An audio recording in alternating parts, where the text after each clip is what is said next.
का आम्हाला स्वतःची जागा असावे आणि स्वतःच्या जागावर आम्हाला बसावे, हे आमची मागणी आहे। आमचे येडेवाकडे सप्र होते ते तर टाकले मोडून, मग बसायचं कुठं?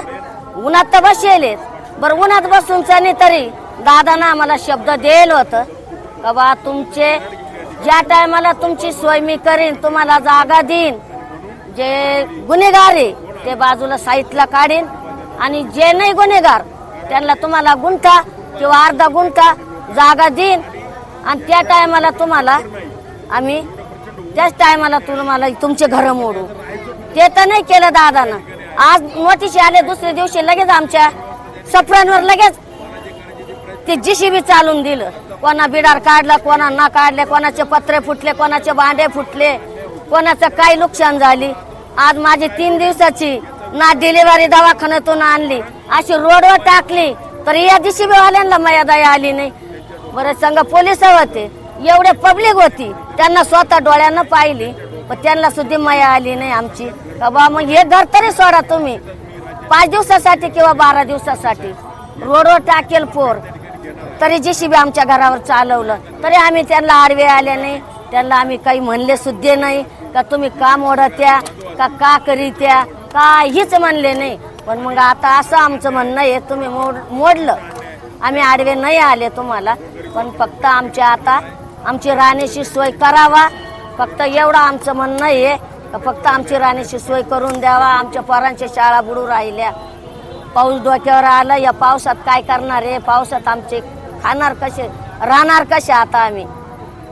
त्याच्यामुळं आम्ही इथं आता जोपर्यंत आम्हाला जागा मिळत नाही तोपर्यंत आम्ही इथंच थांबणार, आम्ही जाणार नाही।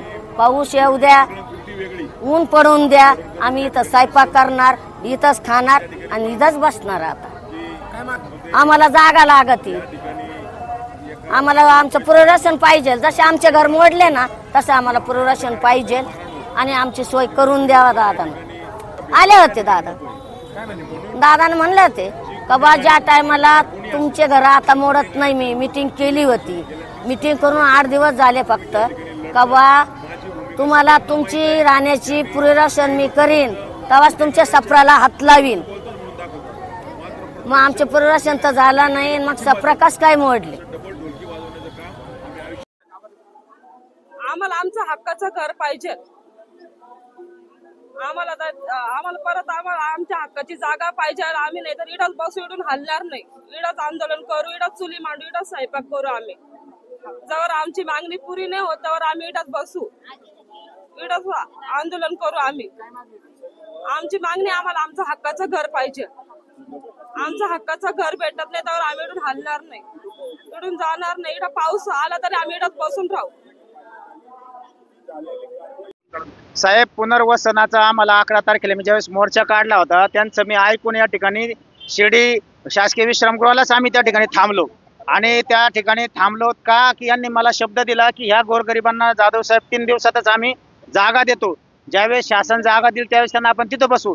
हे लोक त्या आशेने 3 दिवस कधी होऊन गेले, 11 तारखेला मोर्चा झाला आमचा त्यावेळेस, आणि मी यांना माझ्या कार्यकर्त्यांना सांगितलं तर कार्यकर्त्यांपाशी इथले लोक काय म्हणतात, प्राणसाहेब म्हटले की आम्ही त्यांना जागा दिलेली आहे, ती जागा जी आहे ती शासन देणार आहे, आपलं शेती महामंडळाची जागा आहे, तोपर्यंत आम्ही कोणता तरी इथला ग्रामपंचायत सरपंच त्या खाजगी जागेवर तुम्ही बसा 2-4 महिने आणि त्याच्यानंतर तुम्हाला आम्ही शासनाच्या जागेत नेतो। अरे 2-4 महिने त्या ठिकाणी बसा म्हणजे पावसाळा साहेब चालू होतोय, 2 महिन्यांनी हे लोक 50 आणि 1 लाखाचं शेड बांधू शकतात का? 2 महिन्यानंतर पुन्हा किंवा आता पुन्हा बांधू शकतात? त्यांची घरं पाडलेली आहेत।